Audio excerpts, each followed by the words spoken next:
Cricket pitch پر اپنی شاندار performance سے لے کر کھیل کے لیے ان کے جذبے تک پاکستانی کرکٹرز نے ہمیشہ دنیا بھر کے شائقین کے دلوں پر قبضہ کیا ہے۔ کیا آپ جانتے ہیں کہ بابر اعظم نے تیز ترین 1000 رنز کتنے اننگز میں مکمل کیے؟ کیا آپ کو پتہ ہے کہ محمد رضوان نے کس ٹیسٹ میچ میں یادگار سنچری بنائی تھی؟ اور کیا آپ جانتے ہیں کہ بابر اعظم نے کس ورلڈ کپ میں سب سے تیز گیند بازی کی؟ تو آج کی ویڈیو کا ٹارگٹ صرف 50 لائکس اور 20 کمنٹس ہے۔ آئی ہوپ کہ آپ لوگ اسے آسانی سے کمپلیٹ کر لیں گے۔ تو آئے ویڈیو کو سٹارٹ کرتے۔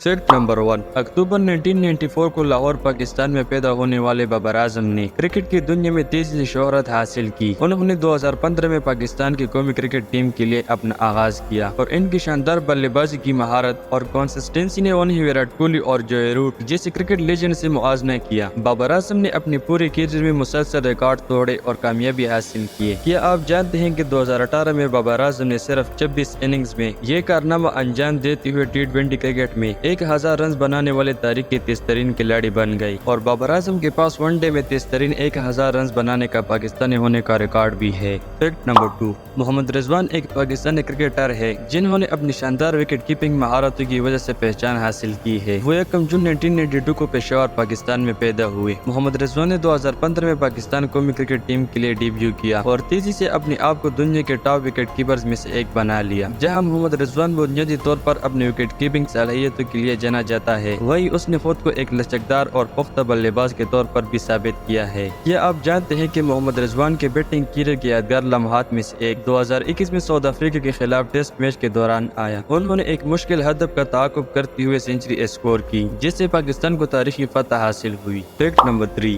شاید وہ بابر اعظم کے کیریئر کا سب سے یادگار لمحہ 2015 کے ICC ورلڈ کپ کے کوارٹر فائنل میچ میں پاکستان اور آسٹریلیا کے درمیان آیا۔ ایک ہائی پریشر والے کھیل میں بابر اعظم نے تیز اور مخالف بالنگ کا ایسی جادو تیار کیا جس نے کرکٹ کی دنیا کو حیرت میں ڈال دیا۔ ان کی آسٹریلی بلے باز شین واٹسن کے ساتھ شدید لڑائی ہوئی۔ بابر اعظم نے مسلسل 150 کلومیٹر فی گھنٹہ سے زیادہ کی رفتار سے گیند بازی کی، اور ان کے تیز باؤنسرز اور یارکرز نے آسٹریلی بلے بازوں کو مشکلات سے دوچار کیا۔ پاکستان کے آخرکار میچ ہارنے کے باوجود اس کھیل میں بابر اعظم کی کارکردگی کو اب بھی ورلڈ کپ کی تاریخ میں تیز گیند بازی کے سب سے جوشیلا اور دلیرانہ مظاہروں میں سے ایک کہا جاتا ہے۔